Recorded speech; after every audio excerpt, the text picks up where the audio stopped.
You said that Ukraine is gradually gaining ground. That's not true. Since you were here the last time, Ukraine has lost territory. 500,000 men are dead.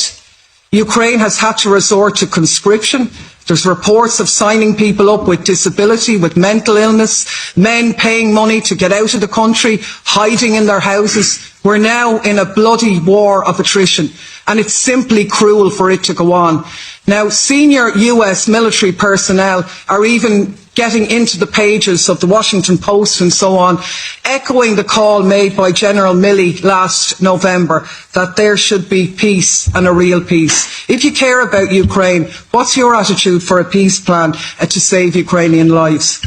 No one ever said that this was going to be easy, the offensive. It was clearly stated this was going to be a bloody, difficult and hard offensive. Because what we have seen is, of course, that the Russians have prepared defensive lines, layers of defensive lines, with trenches, with obstacles to battle tanks, dragon teeth, and mines, enormous amounts of mines.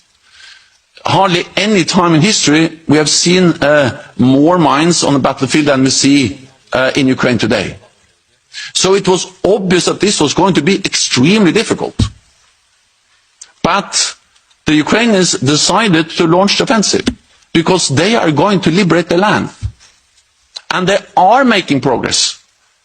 Not perhaps as much as we hoped for, but they are gaining ground gradually. Some 100 meters per day. Meaning that when the Ukrainians are gaining ground, the Russians are losing ground.